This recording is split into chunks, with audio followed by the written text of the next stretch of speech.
Na minha mensagem de hoje, tem por tema a dor da remoção. Remover algo ou tirar algo de nossa vida que nos oferece algum benefício é muito desafiador. E todas as vezes que a vida, que Deus se predispõe a agir na nossa vida, para que algo ou alguém seja removido dela, essa remoção, ela vai causar dor, por medo, por sentimento de posse, ou simplesmente por conforto. Normalmente as pessoas não têm dificuldade, principalmente na igreja. Você quer colocar alguém num cargo, ninguém normalmente não te pergunta por que você está colocando essa pessoa no cargo. Aliás, ela é até perfeitamente capaz de entender que ela só está sendo colocada nesse cargo porque Deus a colocou naquele local. Mas se você precisar remover essa pessoa do cargo, normalmente ela quer uma série de informações, de justificativas para cujas quais ela está sendo removida, retirada de uma função, porque na maioria das vezes, quando algo precisa ser retirado da nossa vida, essa remoção, ela vai nos trazer algum desconforto, alguma dor. Porém, nós precisamos entender que depois que sai da nossa vida aquilo que tem que sair, só então estaremos prontos para avançar para a próxima fase.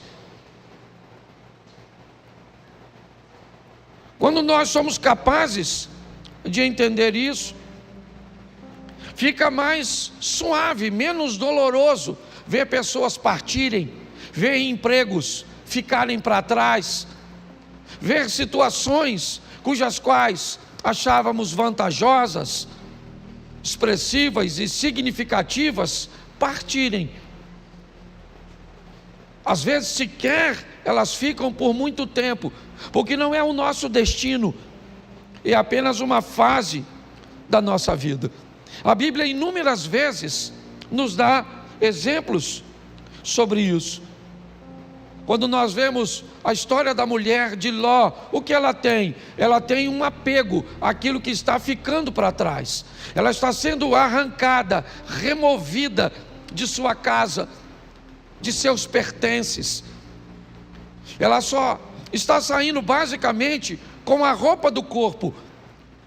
Então a dor dessa remoção, o apego àquilo que ela está deixando para trás, faz com que ela olhe para trás, mesmo diante de uma ordenança de cuja qual ela não deveria fazer isso, ela faz desobedecendo, e sabe o que acontece? Ela não tem mais futuro, ela é paralisada por aquilo. Aquela é uma situação que a paralisa. Mas pastor,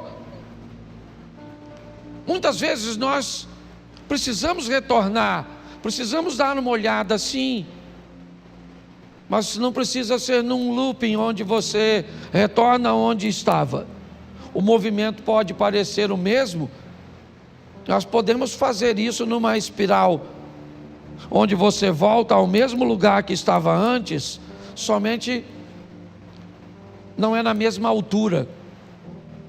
Volta, mas você sabe, quando um avião pequeno, ele precisa decolar num ambiente montanhoso, você sabe o motivo pelo qual o avião do grupo Mamonas Assassinas colidiu com a Serra da Cantareira? Porque ele não tinha força suficiente para decolar como um jato. Não havia nele potência o suficiente para alcançar uma altura. O piloto deveria ter decolado utilizando um sistema de espiral. Decolaria mais baixo, então retornaria e ganharia altura para que conseguisse transpor aquele obstáculo, aquela serra. Quando a vida vai tirar algumas coisas de nós, e ela precisa tirar, e é isso que eu vou te mostrar em 3 exemplos, nós precisamos estar preparados para lidar com essa dor da perda, da separação, com a remoção, né, de algo ou de alguém que precisa ser retirado da nossa vida, porque senão nós não vamos transicionar de fase. Há quanto tempo você não muda de fase na sua vida? Há quanto tempo coisas ruins não acontecem, mas também não acontecem coisas boas? Quando você vive num dinamismo, é lógico que nem sempre coisas boas vão acontecer. A dinâmica da vida traz consigo coisas ruins, mas coisas boas também acontecem. E nós vamos vivendo e crescendo, evoluindo. Mas se nós não soubermos lidar com essa situação, nós vamos ter problemas. O primeiro texto que eu quero usar é um exemplo disso num milagre. Segundo o livro dos Reis, capítulo 4, verso de número 4. Põe para mim na tela, por favor. Segundo o livro dos Reis, capítulo 4, verso 4. Depois entra em casa, fecha a porta atrás de você e dos seus filhos, e derrame o azeite em todas aquelas vasilhas, e ponha à parte as que forem ficando cheias. Preste atenção na exposição desse milagre, no que a Bíblia está narrando. O milagre está acontecendo, mas todas as vezes que uma botija de azeite se enche, o que esta mulher tem que fazer é retirar esta botija, colocar uma outra no lugar e colocar essa botija para trás. Então, enquanto essa está enchendo, assim que essa enche, ela remove essa e coloca essa para que se encha.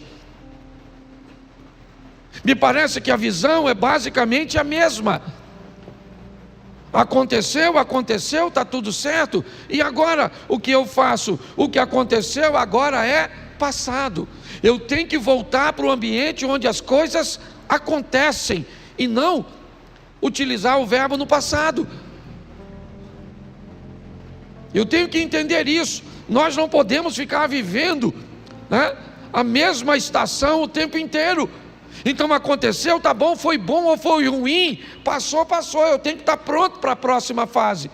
Quando não lidamos muito bem com isso, nós podemos ter sérios problemas. E o primeiro é o pai da fé, Abraão. Presta atenção nesse texto aqui, coloca Gênesis 13, verso 14. Gênesis 13, 14, dá uma olhada. 14, por favor, e não 4. Isso. O Senhor diz a Abrão, depois que Ló separou dele, ou se separou dele: olha para mim. Tera tem 3 filhos: Abraão, Naor e Harã. Harã se casou e teve um filho chamado Ló. E logo em seguida Harã acabou morrendo. Tera deixa Naor em Ur e sai com Abrão, com Ló, com Sarai, a esposa de Abrão, em direção a Canaã. Mas eles fazem uma parada em Harã e permanecem ali um tempo. Ali, o pai de Abraão, Tera, acaba morrendo. O que Abraão tem agora é apenas seu sobrinho Ló. É apenas um sobrinho. Ele não está mais em Ur. Não. O texto é claro. Todos os restantes, né, ou as pessoas restantes, acabam ficando em Ur. O único que está caminhando com Abraão é Ló. Quando Deus aparece a Abraão e diz: Abraão, sai da sua terra e da sua parentela, ele não está em Ur, ele está em Harã. Note bem, a terra dele não era Harã, a terra era Ur, mas Deus está dizendo para ele, se ele está ali, naquele momento, aquela terra é a terra dele. Deus está dizendo para ele, essa terra onde você está vivendo, ela é sua no momento, ela é o lugar que você está. Ele já saiu, é verdade, de Ur, seu destino era Canaã, mas seu pai parou em Harã, por motivo cujos quais eu desconheço, e acabou morrendo ali. E o que sobra para Abrão? Sobra Ló. Quando Deus diz, sai da sua terra e da tua parentela, a terra é Harã, e a parentela é Ló. Apenas um parente. E apenas uma solicitação de remoção que Abraão me parece que tem dificuldade de fazer. Por quê? Porque Ló era órfão, provavelmente. Porque a terra cuja qual ele está agora não é Ur, não é um ambiente de Ló, talvez. Mas o grande problema é a orientação e a ordem que Deus está dando a Abraão. Deixa, está na hora de Ló sair de sua vida, porque só tinha ele, então não tinha outro. Note que é apenas uma coisa, e apenas uma pessoa, mas olha o estrago, o atraso, o prejuízo que desobedecer uma orientação do Altíssimo pode trazer para a trajetória de uma vida. Por que Abraão provavelmente tem medo, insegurança de deixar Ló para trás? Porque se ele deixa Ló, o argumento dele vai se solidificar em Eliezer, o Damasceno. Já que ele não pode ter filho, pelo menos que ele deixe sua herança para um sobrinho, que ele o adotou. Pelo menos é alguém de seu sangue. Me parece que Abraão está preso nisso. Na hora de remover Ló é muito doloroso. Por quê? Porque ele é a minha segurança no que diz respeito ao futuro. Se não for ele, como é que vai ser? Pois é. Às vezes quando Deus quer remover algumas coisas cujas quais somos apegados demais, sem ela não veríamos uma saída. O que eu vou fazer? Como é que vai ser? É a única coisa que eu tenho, é a única corda que eu tenho para me segurar. E Abraão leva Ló com ele. Ele não consegue se apartar de Ló. E eu confesso a vocês que fora a sensação de ver seu sobrinho enriquecer, Ló não traz mais nenhuma alegria para a vida e ministério de Abraão. Nenhuma. Se você for olhar a história, é só problema, é só dificuldade, é só adversidade. Até que chega um momento que Deus diz: Abraão, não tem mais como. E aí entra o verso, coloca o verso 13 por favor, desse texto. Ora, os homens de Sodoma eram maus e grandes pecadores contra o, verso 14, disse o Senhor a Abraão, depois que Ló se separou, ergue os olhos e olha desde onde estás para o norte e para o sul, para o oriente e para o, vamos lá, porque toda essa terra que vês, eu te darei a ti e a tua, preste atenção, isso só acontece depois que Ló vai embora. Olha só, Abraão era rico, sim ou não? Sim. Foi a riqueza e a prosperidade que fez com que os poucos recursos da terra não fosse suficiente para sustentar os dois rebanhos. Há uma briga, um litígio entre os pastores de Ló. Então Abraão diz a Ló: escolhe para onde você vai, escolhe. Decida para onde você quer ir. Note que Abraão não está preocupado com a direção, ele está preocupado com a companhia. Enquanto Ló caminha para Sodoma e Gomorra, lembra o verso 13? O que tinha lá? Homens que viviam em grandes pecados. Abraão não. O caminho de Abraão era outro.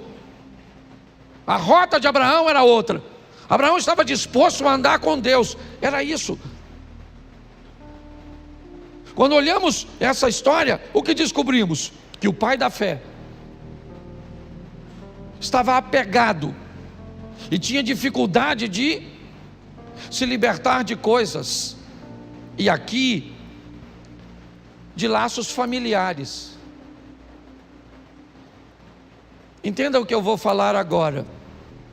O corte do cordão umbilical, o rompimento da sua vida para com a sua família, para viver a sua própria história, precisa acontecer. É importante que você entenda isso.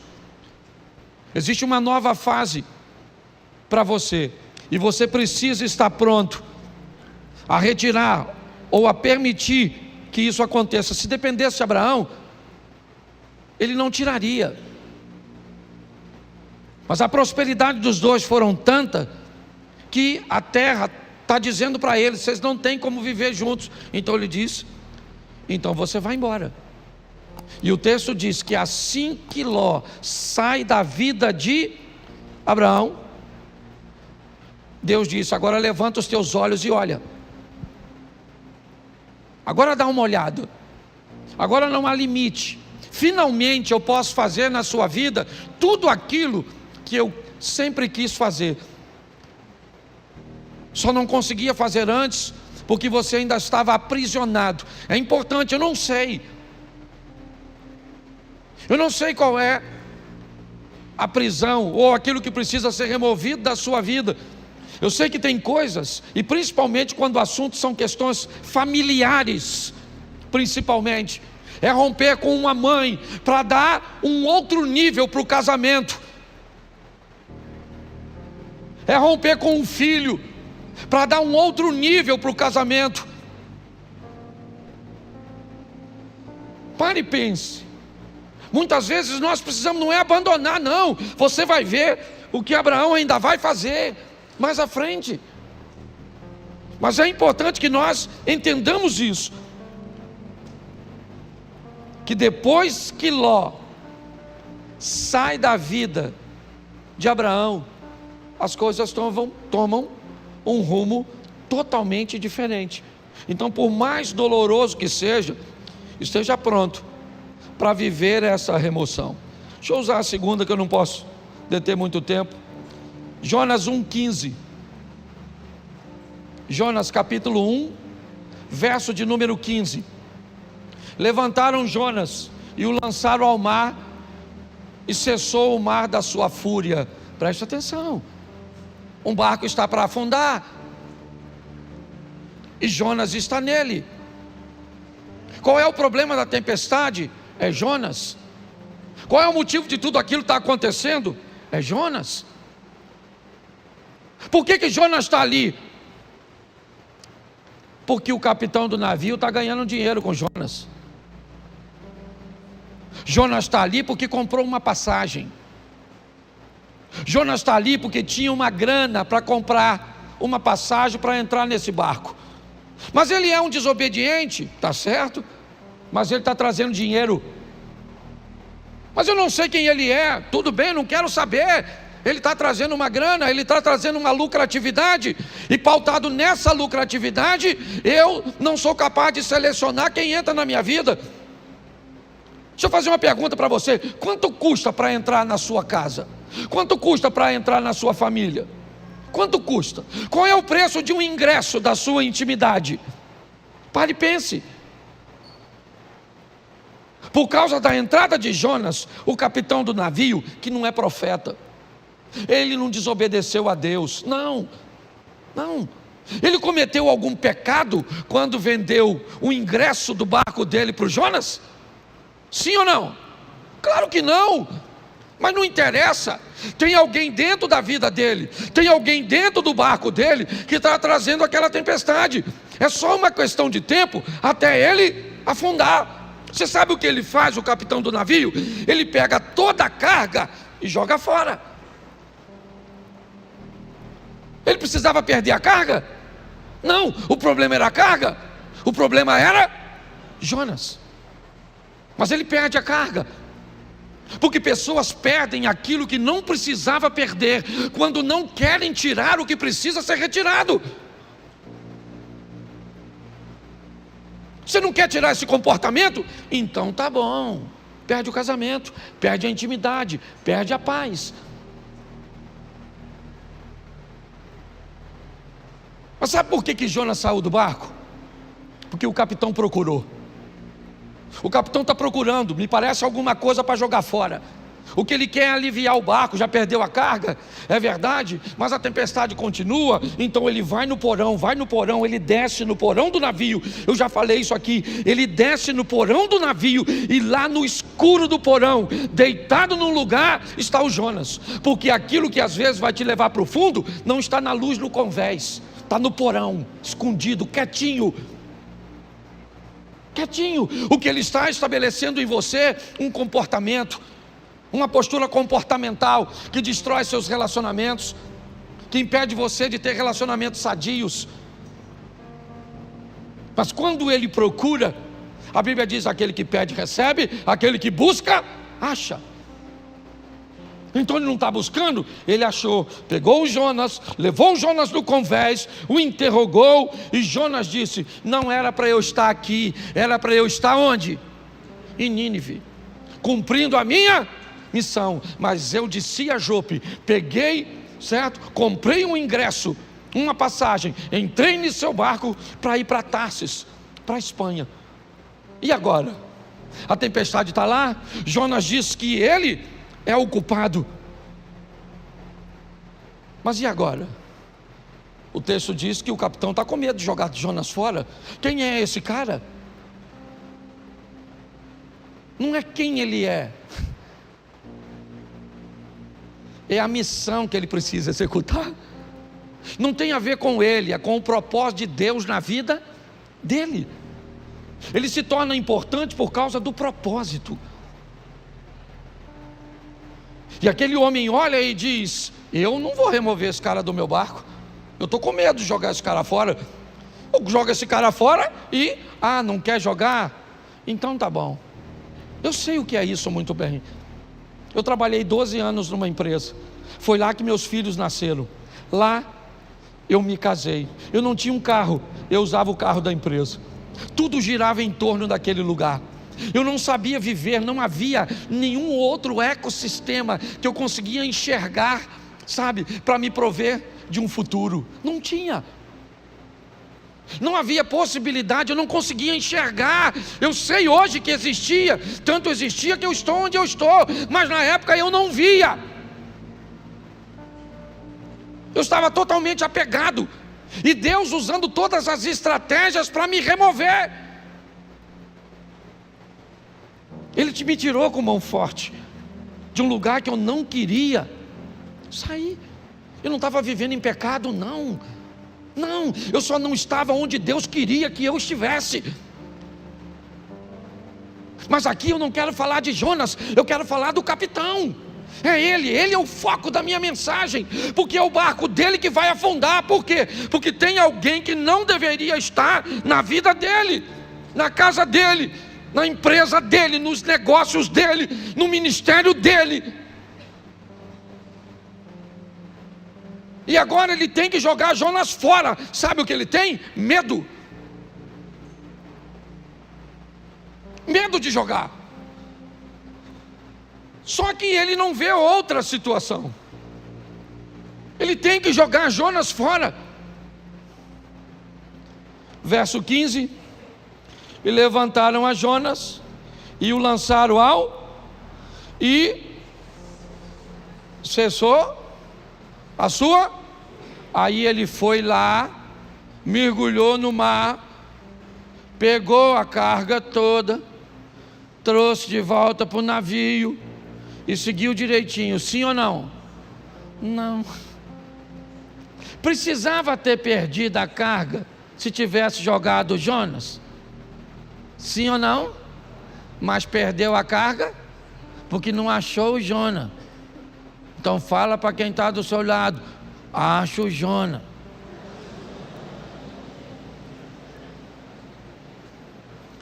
Entendeu, querido? Acho que Deus está falando com algumas pessoas aqui hoje, certo? Você nem tem barco, mas tem Jonas, tá certo? Ah, pastor, descobri hoje, o meu Jonas é o meu marido. Se Jonas é o seu marido,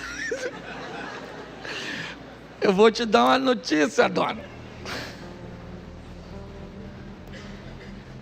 Afunda.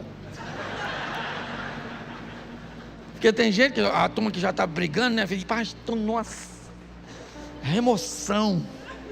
Nossa, podia sair morto. Mas afogado serve. Você está rindo, mas o assunto é sério. Dá uma olhadinha, gente. Porque eu creio que Deus está falando conosco, amém? O terceiro, Gênesis 37, verso 28. 37, 28 de Gênesis. Isso. E passando os mercadores midianitas, os irmãos de José o alçaram e o tiraram da cisterna e o venderam por 20 ciclos de prata aos ismaelitas. E esses levaram José ao... Preste atenção, quando Deus precisa tirar você de um lugar onde a sua visão é diferente da visão dos outros. Por favor, se você veio para essa igreja, certo, e você não quer se encaixar nessa visão, essa é uma mensagem extraordinária para você.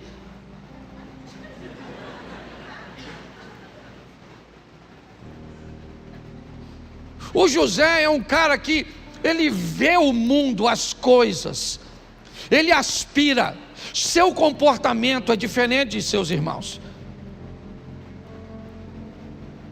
Não cabe. Eu não estou dizendo que Rubem, Simeão, Levi, Isacar, Zebulun, Gad, Azé, Naftali, certo? Eu não estou dizendo que eles estão errados. Eu estou dizendo que há uma visão diferente.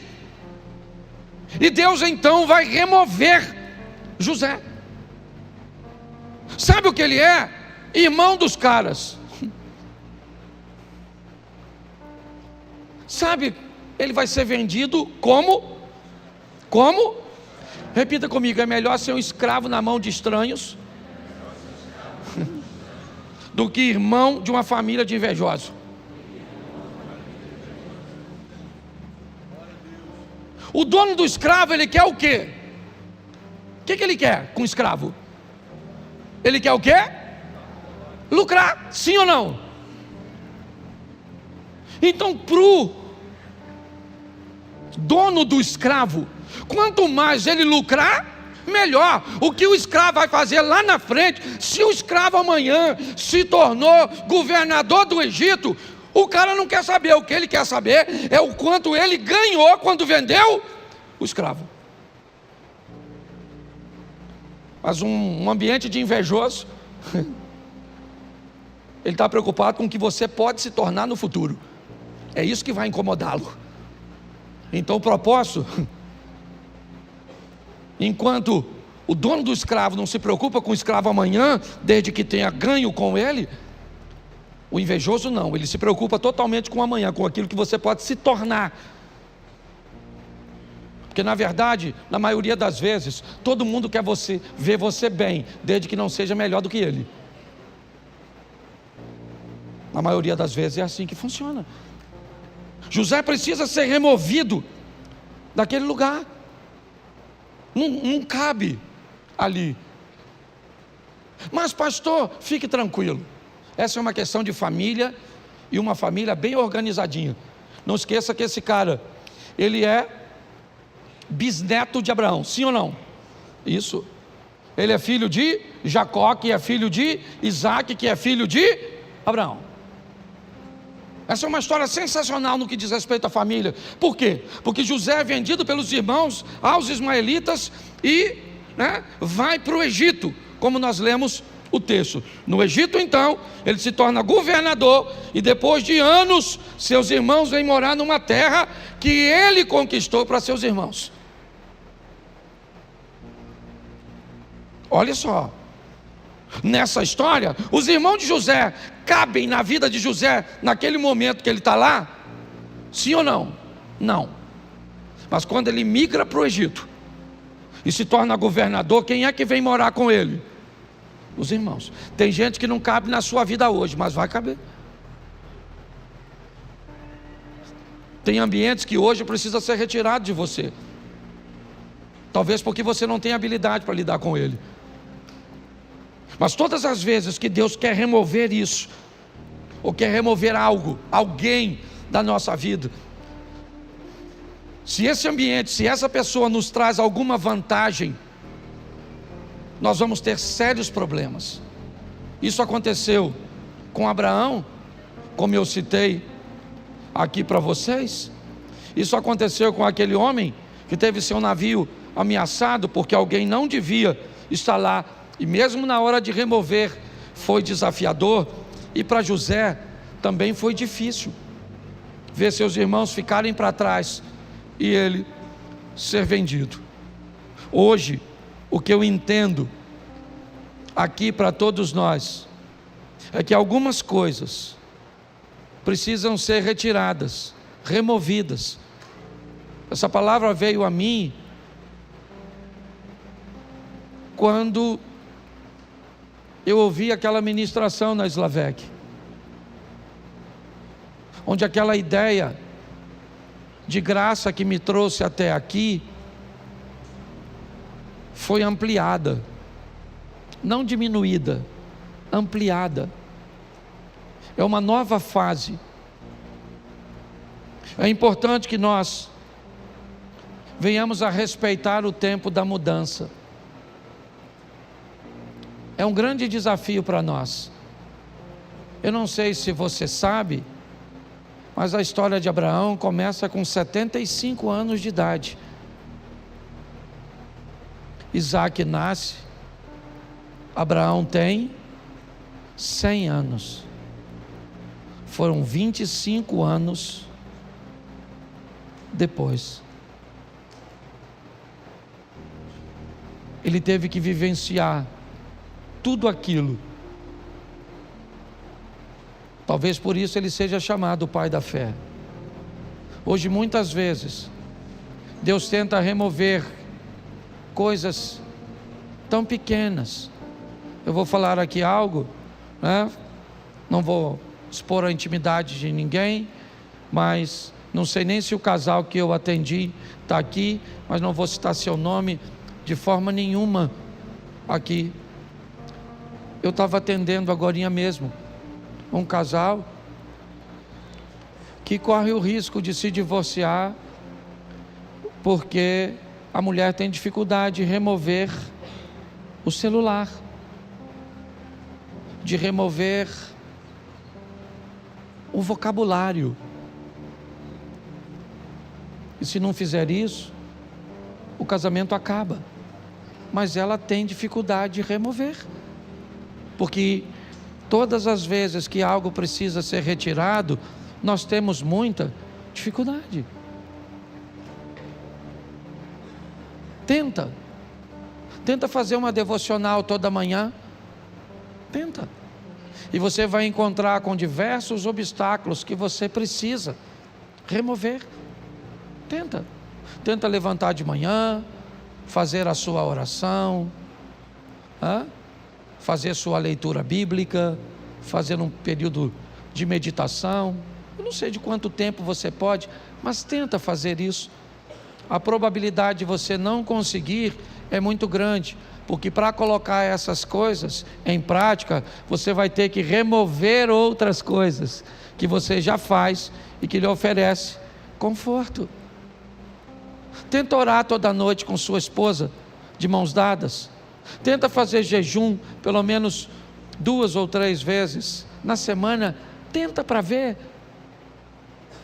Pastor, por que é tão difícil? Porque antes de fazer aquilo, você vai precisar remover outras coisas que já estão estabelecidas, que te oferecem vantagens, que te oferecem conforto. Hoje a minha proposta, sabe, é trazer esse entendimento para você. Eu fecho aqui na minha devocional de sexta-feira. Eu vivi uma das maiores experiências, porque hoje não era para eu estar aqui. Hoje era para eu estar envolvido num escândalo e preso, com meu nome passando na mídia. Mas por causa da minha devocional, e eu tenho certeza, uma oração tão simples que eu fiz naquela manhã, me deu condições de chegar no lugar 20 minutos antes e resolver um problema que ia acabar com a minha vida. Você sabe quantos minutos eu orei naquela sexta-feira? Talvez de 5 a 7. Sabe aquela oração que você levanta e entrega o dia? Sabe, Senhor, toma esse dia, toma isso, toma aquilo, oro para o fulano, para o ciclano, aquela coisa. Então eu vou falar uma coisa para vocês. Para ter bons hábitos, nós vamos ter que remover os ruins. E se você achar que não consegue fazer isso, vai continuar com os ruins mesmos.